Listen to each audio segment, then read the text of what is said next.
it's usually this way, but now it's this way. Hello and welcome, There was a little button on the mic, and it turns on a circuit so you can hear me. Hello and welcome, Grand Rapids. Thank you for joining us this evening. I'm your anchor, Josh Heller. And I'm your other anchor, Sean Francis. And because we all had a big old siesta after celebrating Cinco de Mayo the gringo way with tacos and tequila and mayo, we have been cooking up some authentic local, national, and world stories that you may have missed. You're welcome, Grand Rapids. This is NewsFlash. Ding dong. Our top story tonight, lots of things happened last week, and it's just such a barrage of activity. It's a little hard to parse it all out. But from what I understand, lots of people are online wondering if Drake and Kendrick Lamar fought a bear in the woods, who would win? And also, if Donald Trump slept through all that and also farted at some point, would it make a sound? And would that also violate his gag order? Pretty sure I got all that right. You see, I am what you would call an ally. This past weekend marked the beginning of tulip time in Holland, Michigan. Ooh, look at those tulips.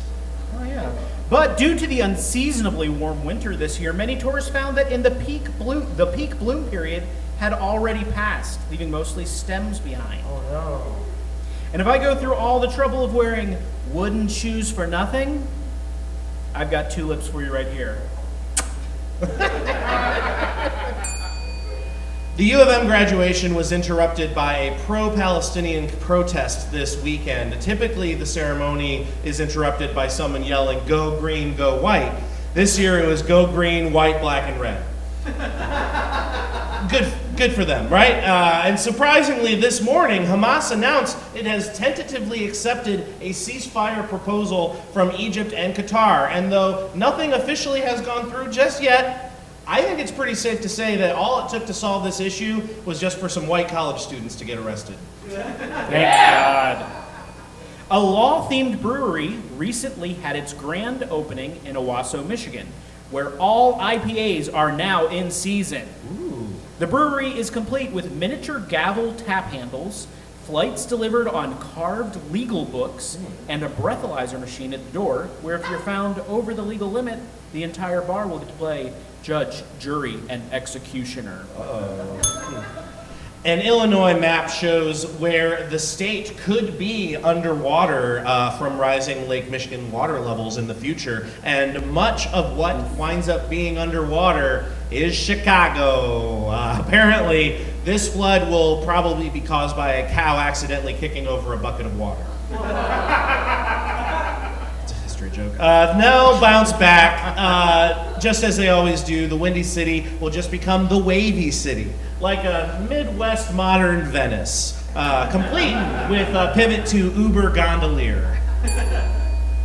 Meanwhile, in California, a different giant lake that dried up 130 years ago came back with a vengeance, like the last Airbender, or Gandalf, or Jesus, or a zombie. But then it eventually dried up again, just like zombie Gandalf Jesus. These pop-up experiences are out of control. Now the lake is just playing peekaboo. That's all we got. Hong Kong Customs arrested 7 people in a $1.8 billion money laundering case that was linked to transnational crime. The crime involved using an app which the authorities have opted not to name in order to export diamonds, gems, other precious metals, which I think pretty much narrows down which app that shall not be named it is, right? That's Bejeweled. Yes, just in case you weren't sure. Okay. A teacher has come under fire for rewarding students with a fake currency for good behavior, but then making students pay using the class currency to charge for basic human needs, like going to the nurse's office or using the bathroom. Honestly, there are better things to charge students for, including being on their phone, using slang like bet, bussin', and delulu, imitating trending TikToks, or wearing jorts. Apparently jorts are back. Jorts are back in a big way, guys. I specifically gave that to Josh so I could hear him say Delulu. All right. Delulu. And now, due to I jumped ahead by accident, but I'm jumping back. Due to trespassing hikers often needing to be rescued, Honolulu has announced they will be demolishing the iconic Stairway to Heaven, which is going to leave tourists high and dry. Instagrammers will now have to go to church or risk eternal damnation if they want the same experience. Ooh, makes you wonder. Honolulu. That's a Led Zeppelin specific lyric joke, just in case. Can I tag? Yeah. Go ahead, go for it, yeah. Honolulu, you delulu. Am I right? Honolulu is So delulu, angry you that that's guys. funnier than the actual joke. Now, don't get your bustles in a hedgerow. Don't be alarmed. The highway to hell, Michigan, is still open to the public. Yeah! And now, NewsFlash. 2 royal horses got loose and caused chaos as they charged around London streets covered in blood. Ooh. Police officers did not realize until seeing the animals that their orders to, an accent, catch those bloody horses was serious. It was serious. That was a British accent. We even talked about this. The Greenville Zoo in South Carolina released photos of a flamingo receiving cancer treatment. And I think that's inspiring. The flamingo stayed brave in the face of cancer until it found out that all those pink ribbons don't represent flamingo cancer. Author Dame Jacqueline Wilson spent time reading to zoo animals to encourage kids to read in their own way. The capybara enjoyed it, but the meerkat said her books were really derivative. And finally, Burger King Japan has a massive new Great King Yeti 1-pound burger, and along with it comes an all-you-can-eat challenge. The challenge is you have to finish the entire meal in less than 45 minutes to beat the challenge, and you have less than 30 minutes if you want seconds or thirds, but let's be honest, anyone going for thirds is just going to end up in a Japanese hospital.